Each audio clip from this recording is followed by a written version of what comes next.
une fois qu'on a passé la première année et qu'on poursuit nos études de médecine jusqu'à la deuxième, troisième, quatrième année, qu'est-ce qui se passe si on veut arrêter en cours de route? Parce que j'ai l'impression que les études de médecine, c'est assez long. Qu'est-ce qu'on peut faire d'autre que de la médecine avec ces études-là? Déjà, vous avez accès à tous les autres métiers de la santé. Enfin, déjà, si vous avez eu des notions dans les domaines de biologie et de médecine, vous pouvez chercher des passerelles pour toutes les professions paramédicales, y compris de l'orthophonie, de la kinésithérapie ou autre. Il y en a aussi qui se réorientent et qui vont aller bosser, faire une école de sage-femme. Il y en a qui vont se réorienter à la fac et faire de la biologie.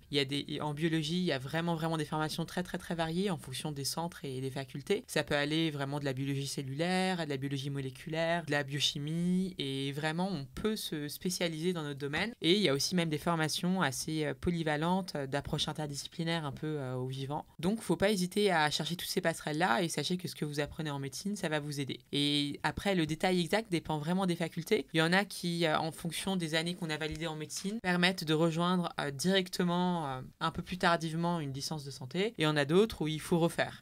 Donc, il faut bien chercher. Après, sur Internet, vous trouverez toutes ces informations-là. Alors, je voudrais revenir sur, du coup, la suite de vos études et comment s'est passé votre externat et internat. Est-ce que vous pouvez réexpliquer un peu comment ça marche? Comment est-ce que ça se déroule pour vous? Est-ce qu'il y a des stages également où ça fait partie de l'externat et de l'internat? Ça fait partie de l'externat en fait. Donc une fois qu'on a eu sa première année, on arrive en deuxième année. La deuxième et la troisième année sont des années où on apprend la physiologie du corps humain, c'est-à-dire comment le corps fonctionne dans son état normal. On a des cours d'anatomie, de biologie, d'histologie. On apprend vraiment le corps donc, dans son fonctionnement. Donc à ce moment-là, on n'a pas de stage. Et les stages débutent à partir de la quatrième année. On est à mi-temps à l'hôpital en fait. Tous les matins, on est à l'hôpital. On change de stage tous les 3 mois, durant 3 ans. Et donc ça s'appelle l'externat. Donc un externe, c'est un étudiant en médecine qui est en stage le matin à l'hôpital, qui est à côté encore à l'université, qui est en troisième, quatrième, cinquième ou sixième année de médecine. Et ça apporte quoi d'être dans un hôpital tous les matins? On apprend en pratique le métier de médecin et on va voir les patients, on les interroge, on apprend à faire un examen clinique, on apprend la sémiologie. Vraiment, l'externe, normalement, il est en première ligne de la prise en charge. Le matin, il arrive, il est 9h. La première chose qu'il faut faire, c'est d'aller voir les malades dont on s'occupe. Donc de se répartir les malades et d'aller le voir, l'interroger, l'examiner, voir comment il ou elle va. Et derrière, on fait le point avec les internes. Les internes vont voir aussi tous les malades tous les matins. Et en fonction de l'attitude de l'externe, on peut à la fois être un peu en retrait et ne pas beaucoup s'impliquer avec les malades, ce qui n'est pas très valorisé et en général ne nous apprend pas grand-chose. Ou alors vraiment être en première ligne et puis aider à la prise en charge, avoir une interaction très rapprochée avec les malades, demander des examens complémentaires, leur expliquer aussi, être présent dans les moments clés, par exemple quand il y a des annonces de maladies graves avec les médecins seniors. Il faut bien garder en tête que tout ce qui est délicat et toutes les annonces sont faites par des médecins diplômés et non pas par des étudiants. Qu'est-ce que vous avez ressenti, vous, quand vous êtes devenu externe? Est-ce que c'est un peu... on se rapproche de plus en plus de ce métier? Est-ce que c'était encore mieux qu'à la fac? Comment est-ce que vous l'avez vécu? Pour moi, c'était un peu une consécration. Pour la première fois, tout ce qu'on avait travaillé, je pouvais l'appliquer et en discuter et voir recadrer un peu tout ensemble. On apprend tellement de choses qu'au bout d'un moment, on ne sait pas trop comment les emboîter. Et puis quand on se retrouve devant un cas clinique réel, et bien là, on est obligé de raisonner et puis de mettre sur le papier toutes nos idées, les hypothèses diagnostiques, comment on va y répondre, quels examens faire et quel traitement apporter. Et donc, c'est une manière de se tester, donc de consolider ses acquis. Et Amel? Exactement, on apprend plein de choses, plein de signes cliniques qui sont un peu abstraits dans les livres. Et au moins, quand on arrive à l'hôpital, quand on examine les malades, en fait, la médecine, ça s'apprend au lit du malade. Les stages en médecine sont nécessaires pour apprendre notre métier, parce qu'on ne peut pas apprendre tout dans les livres. Et même au niveau du contact avec les patients, on apprend beaucoup. Ces stages-là, vous les trouvez comment? Et est-ce que vous faites les spécialités que vous choisissez ou c'est imposé? C'est en fonction des facultés. Il y a des hôpitaux reliés à chaque faculté de médecine. Et donc ça dépend des facs pour la manière comment on choisit, mais généralement c'est un peu au tirage au sort et on choisit donc tous les 3 mois. Et pour que ce soit équitable auprès de tout le monde, chacun choisit et tous les 3 mois on change de nom dans l'ordre alphabétique pour que tout le monde puisse choisir à peu près en premier. Donc il y a des roulements en fait. Et Exactement. puis en général les stages qu'on fait, sont des stages dans les spécialités qu'on travaille en même temps en parallèle à la fac. C'est ça. Et vous avez fait quoi, vous? On fait un peu de tout En stage, en fait. un peu de tout. Un peu de tout. Donc, des stages de cardiologie, de pneumologie. Généralement, oui, c'est relié aux matières qu'on est en train d'apprendre. Donc, au moins, quand on révise l'après-midi, le lendemain, on sait qu'on va en stage et qu'on va apprendre des choses sur la spécialité qu'on est en train d'apprendre. Et après, généralement, on doit passer à peu près dans tous les stages. En gynécologie, en pédiatrie. Ça vous a servi du coup à choisir la spécialité que vous vouliez tenter derrière?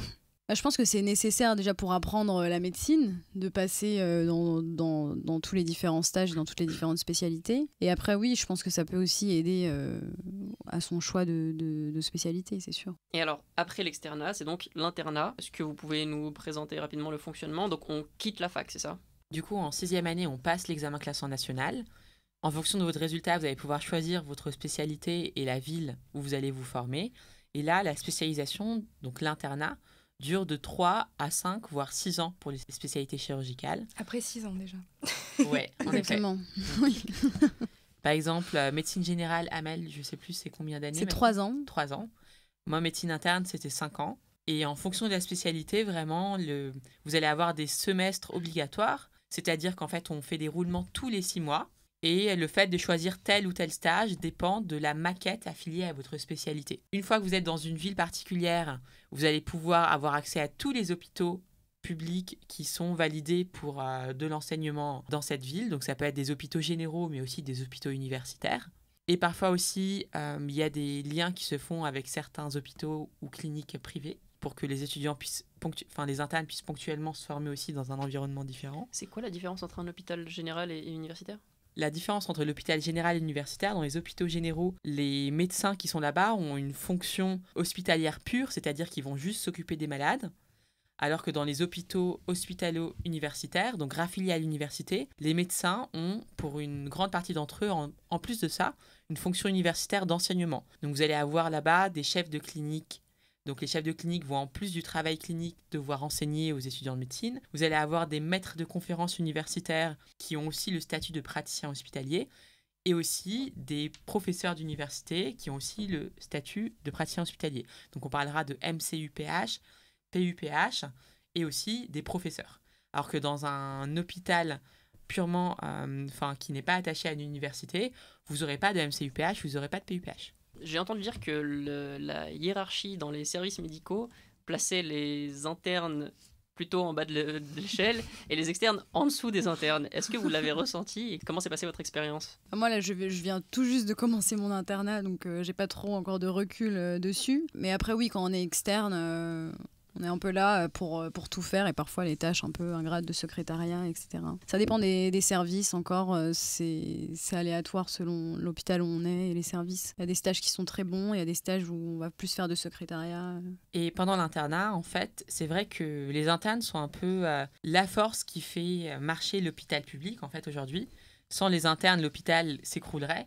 Parce qu'on porte sur ses épaules la prise en charge des patients, mais aussi beaucoup de tâches administratives et une charge de travail assez monstrueuse. Donc tout ça est en train de se réguler. Donc la loi a changé un petit peu les durées de travail des internes. Normalement, on est à 48 heures actuellement, mais avec le respect du repos de garde, c'est-à-dire que quand on fait une garde pendant la nuit, normalement, l'interne ne doit pas travailler le jour d'après. Après, on sait tous que dans beaucoup de services, ceci n'est pas respecté. Et ça, c'est problématique. Et c'est pour ça que les syndicats sont là pour aider les internes à sortir un peu de ces situations-là et à un peu régulariser tout ça en accord avec les coordonnateurs de spécialité et puis d'autres corps de métier. Donc l'internat, c'est une période qui est difficile, c'est une période qui est très chargée en travail, qui est chargée en tension parce que l'hôpital public a de moins en moins de moyens à la fois matériels, financiers et humains. Et du coup, on porte un peu tout. Oui, on est payé durant l'internat. On est payé une somme assez modique. Oui, par rapport au nombre d'heures qu'on fait, on est payé... Okay. En fait, en fonction, si on regarde la quantité de travail réelle par rapport à ça, dans certains cas, on est en dessous du SMIC, quoi. En fait, au début, je crois qu'en première année, ça doit tourner autour de... 1500 €. 1500 €. Et puis en fin d'internat, 1800, 1900 €, sachant que vous allez pouvoir rajouter à ça les gardes, les astreintes, donc le travail le week-end ou de nuit. Et ça, on parle des sommes nettes. Hein. D'accord. Après cet externat-là, donc vous travaillez actuellement sur une thèse. Est-ce que vous pouvez nous en parler peut-être un petit peu? Pendant votre parcours, vous allez avoir un moment, un choix que vous allez devoir faire parce que en général, on va vous parler un peu du parcours scientifique. en plus de médecine. Et dans certaines facultés, on va vous proposer de faire un double cursus médecine-sciences. Ou alors, vous allez aussi avoir la possibilité de passer le concours pour être rattaché à l'école de l'INSERM. Donc, en général, les personnes qui font ça vont, en plus de leur parcours médical, s'arrêter pour faire un Master 2 pendant 1 an. Et c'est ce que j'ai fait. Moi, j'étais pas rattachée à l'école de l'INSERM, mais j'avais fait le double cursus médecine-sciences de Paris 6, donc Pierre et Marie Curie, qui est maintenant Paris-Sorbonne. Il y en a qui s'arrêtent pendant les études médicales pour faire aussi une thèse de sciences. D'autres qui disent, j'ai fait mon Master 2, je m'arrête là, j'ai plus envie de faire de sciences fondamentales. Et puis d'autres qui vont faire une thèse plus tard. Donc moi, en fait, j'ai fait le choix de m'arrêter après le Master 2. Je me suis dit, on fera de l'internat et puis on verra. À la fin de mon internat, en fait, comme j'avais vraiment apprécié l'une des équipes avec qui j'avais travaillé pendant mon Master, j'ai eu envie d'aller sur un terrain vraiment de recherche fondamentale et donc de faire une thèse scientifique. Du coup, là, depuis 2 semaines, je suis en train de faire une thèse de sciences en épidémiologie à l'Institut Pasteur Paris. D'accord. Donc ça sera 3 ans temps plein. Et ce qu'il faut garder en tête, c'est que pour avoir accès à certains métiers de l'hôpital, notamment les hôpitaux attachés aux universités, il faut avoir fait un Master 2, plus ou moins une thèse de sciences, notamment pour avoir un poste universitaire, donc pour être MCUPH ou PUPH, ce dont on parlait tout à l'heure, il faut avoir fait une thèse de sciences. Ça fait 11 ans, plus 3 ans qui vont s'ajouter. Moi, j'ai fait donc 6 ans d'externat, 5 ans de spécialisation, 1 an de Master 2. Le Master 2, je l'ai fait pendant mon internat. Et là, 3 ans de thèse de sciences. Et du coup, ça fait combien d'années, Amel ? Moi, ça fera 9 ans en tout, mon externat plus mon internat. D'accord. Et est-ce que au lycée, vous vous attendiez à passer autant de temps encore après à faire des études ? Est-ce que ça vous faisait pas peur ? Est-ce que ça peut effrayer ? On le savait avant d'entrer dans les études médicales que ça allait être long. Après, je vous avoue que quand on est au milieu, ça paraît encore très long, mais ça passe vite. Et quand on est interne, en réalité, on est à l'hôpital, on travaille, on a un salaire, comme on a dit, on commence à 1 500 €. Donc on peut quand même être un peu indépendant et commencer sa vie. On n'est pas encore étudiant, aller à la bibliothèque tous les jours. On sert. On est à l'hôpital et on a un vrai travail, entre guillemets. Il faut vraiment avoir en tête que les internes, c'est eux qui sont en première ligne sur la prise en charge. En général, vous pouvez être à la fois tout seul ou alors 2 ou 3 pour gérer une salle qui peut être de 10 à 15-20 malades, donc en fonction des services. Donc la charge de travail peut être plus ou moins lourde et c'est vous qui allez voir les malades tous les jours, c'est vous qui allez leur expliquer ce qu'on fait, vous qui allez demander les examens, vous qui allez parler avec les infirmiers, les infirmières, les kinés, les autres membres du personnel hospitalier, tout organisé. Et les médecins seniors vont être là plutôt pour chapeauter cette prise en charge-là, faire des visites plusieurs fois par semaine et vous aider. Au final, c'est vrai que c'est très très long, les études médicales, mais je pense que quand on est au lycée, on s'en rend pas très bien compte. Et puis même quand on est au milieu, en fait, comme finalement, il y a tellement de choses à découvrir, en fait, on avance et on n'a jamais vraiment l'impression de ramer, quoi. Oui, ça passe assez vite. Et quand on est interne, en fait, à la fin de la 6e année, on passe un examen qui nous permet de prescrire. Donc quand on est à l'hôpital, on est en première ligne et en première prise en charge. On fait vraiment tout, quoi. D'accord. À la suite de l'internat, ça y est, on est médecin. À la suite de l'internat, on est médecin. On est enfin docteur en médecine. Je sais pas à quel moment on est médecin. Je sais pas si, comme on peut prescrire, on est médecin ou... En fait, il y a 2 choses qu'il faut passer à la fin de l'internat. Il y a une thèse de médecine et puis en fonction des spécialités, vous avez aussi des mémoires à passer et la forme exacte du mémoire va dépendre de la spécialité et de leur choix. Donc ça, il n'y a pas vraiment de règle générale. Ça peut être un travail de recherche ou un mémoire écrit ou autre. Et du coup, on devient docteur en fait quand on a passé sa thèse et on peut s'inscrire à l'ordre des médecins quand on a à la fois la thèse de passer et qu'on a validé sa spécialité officiellement. Après, pour s'installer en ville ou travailler à l'hôpital, il y a plein de choix qui sont possibles. Le premier, c'est de s'installer directement après l'internat en ville, du coup en secteur 1. Donc là, avec une tarification qui est celle de la sécurité sociale. Et pour ça, on peut le faire d'emblée. Mais par contre, si vous voulez vous installer en libéral et donc fixer vos propres tarifs, il faut avoir fait 2 ans en post-internat à l'hôpital. Donc sur un poste d'assistant ou alors de chef de clinique, en fonction des hôpitaux, si c'est un hôpital général ou universitaire. Et si on a fait 2 ans à l'hôpital après l'internat, eh bien sur un poste dédié, là, on pourra ensuite s'installer en ville, en libéral. Et il y a aussi d'autres personnes qui vont faire le choix de rester à l'hôpital. Et pour ces personnes-là, elles vont faire un post-internat qui va durer 2 à 4 ans, maximum 4 ans, et passer un concours de PH, donc de praticien hospitalier. Si jamais ils l'ont, ils peuvent prétendre à rester à l'hôpital. Et ça, en fait, ça dépend des opportunités, des relations qui se créent. Il y a aussi énormément de politique à l'hôpital. Comment est-ce que vous avez vécu l'ensemble de vos études jusqu'ici ? Maintenant que vous avez un peu de recul, est-ce que vous pensez que c'est fait pour certains types de personnes ? Qu'est-ce qui vous a fait tenir toutes ces années d'études? Qu'est-ce qui vous fait continuer? En tout cas, ce qui est sûr, c'est que pour faire médecine, il faut aimer le social. Donc, il faut aimer parler avec les gens, interagir avec les gens. Sinon, le choix de médecine n'est pas approprié. Ensuite, comment est-ce que je l'ai vécu personnellement?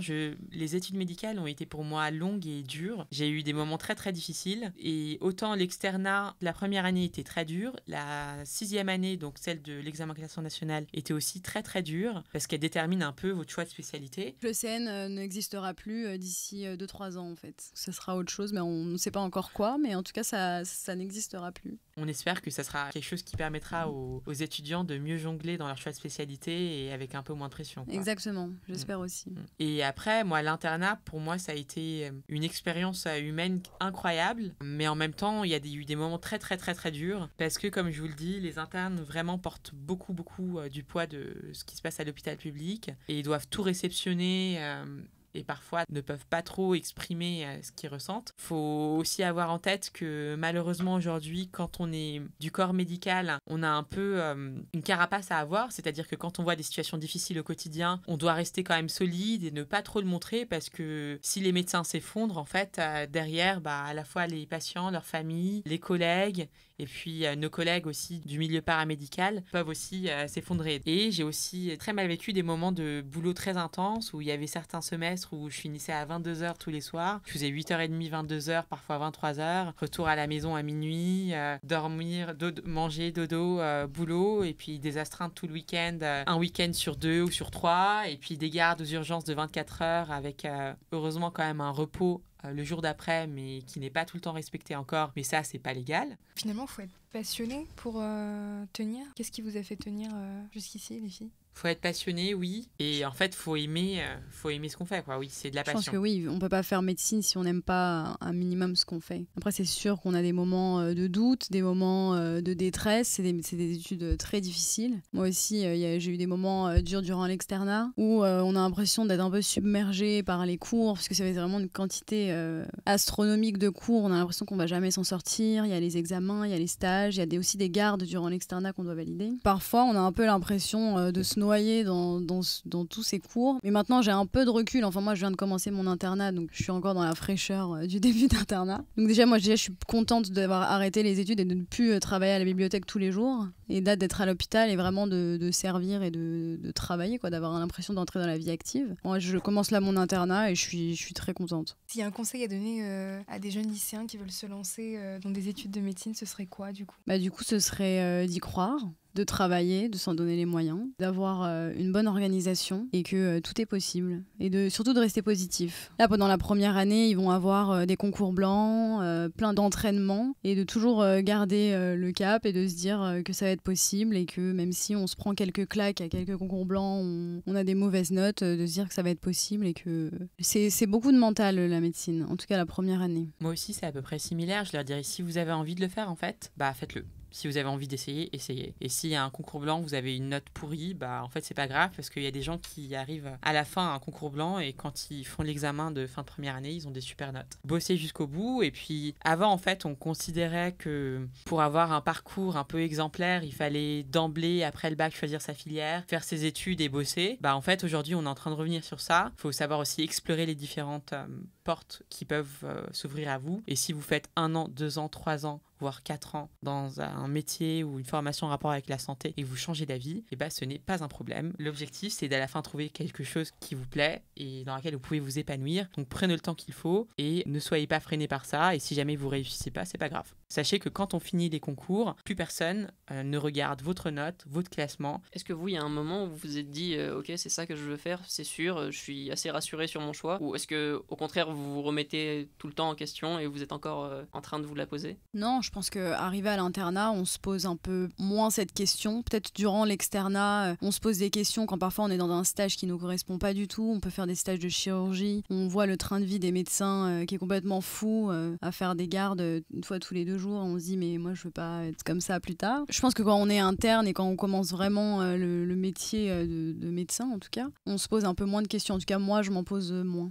Moi, je pense que je me suis pas posé beaucoup de questions pendant que j'étais externe, ni au début de mon internat. Et puis, dans les moments vraiment durs de l'internat, j'ai commencé à m'en poser. Et quand j'ai fait un Master 2, donc c'était au milieu de mon internat, là, j'ai vraiment découvert En fait, j'ai fait un Master 2 qui me permettait de faire 3 stages différents. J'ai découvert donc des labos totalement qui n'avaient rien à voir l'un avec l'autre. Et je me suis rendu compte que dans le monde de la santé, en fait, on peut faire 1 milliard de choses qui n'ont rien à voir avec le métier de médecin et qu'on peut être totalement épanoui dans ça aussi. C'est vrai que souvent dans les facultés, on nous présente la formation médicale comme un parcours un peu monocentrique où en fait un peu l'idéal, ça serait de faire des études de médecine, puis de rester à l'hôpital, d'avoir une formation universitaire, de finir professeur éventuellement ou alors d'avoir un poste à l'hôpital comme praticien hospitalier. Mais en réalité, sachez qu'il y a énormément de variations possibles, qu'il y a plein d'opportunités qui s'ouvrent, qu'il y a aussi beaucoup de structures innovantes qui sont en train de naître, notamment énormément de modèles et de business models de centres de santé qui sont aussi différents les uns que les autres. Et puis, il y a des gens qui font un mi-temps dans un hôpital privé ou autre, et puis autre chose à côté, d'autres qui vont faire de la santé publique, d'autres que de la biologie, d'autres de la chirurgie. Et vraiment, ouvrez-vous vos portes et gardez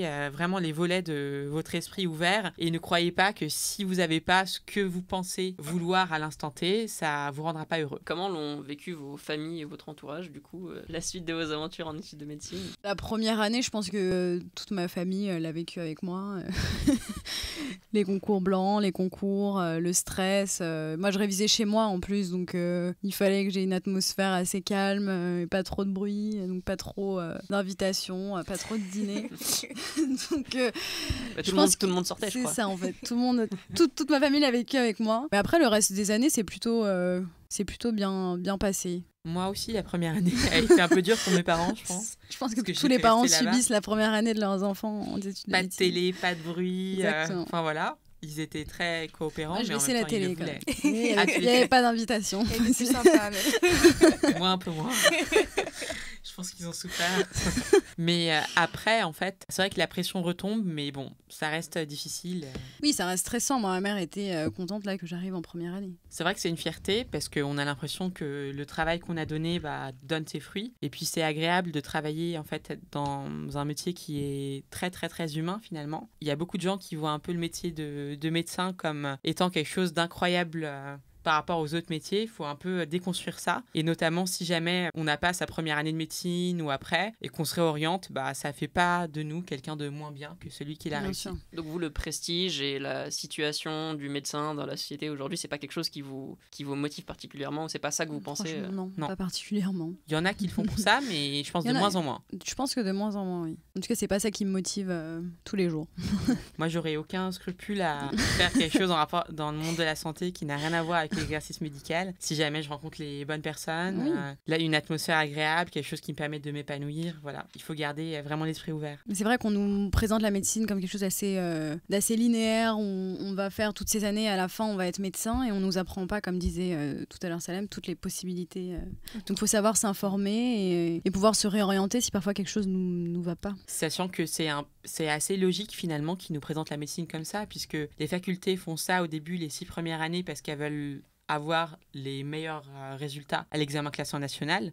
Donc, ils vont mettre un peu les étudiants dans un parcours particulier en leur disant voilà, parce qu'ils veulent être les meilleurs en fait parmi les autres, c'est de la compétition. Et puis après, quand on est interne, c'est pour aussi rendre attractifs les métiers de l'hôpital public. Oui. Vous savez que de nos jours, l'hôpital public est de moins en moins attractif, malheureusement, parce qu'il y a des limitations financières, notamment de la part du ministère, qui rendent l'exercice de plus en plus difficile. Et c'est pour ça que les soignants, que ce soit les médecins, les infirmiers, infirmières, et tous les gens du corps médical et paramédical ont manifesté le 14 novembre pour dire que c'était pas normal de continuer à restreindre le budget de la santé et qu'il fallait évoluer au niveau médical vers un autre mode d'exercice qui prenne plus en compte les patients, leurs spécificités et aussi l'humain et la main-d'œuvre qui fait tout le travail, quoi. Donc c'est un métier qui se précarise, le métier de médecin? On peut pas vraiment dire ça, parce que quand on s'installe en libéral, on a des très très bons salaires, mais en tout cas, travailler à l'hôpital public, ça devient difficile. Ça devient difficile. Donc si je résume, essayez de trouver la filière qui vous passionne, soyez intéressé par l'humain, tentez le coup si ça vous intéresse. Exactement.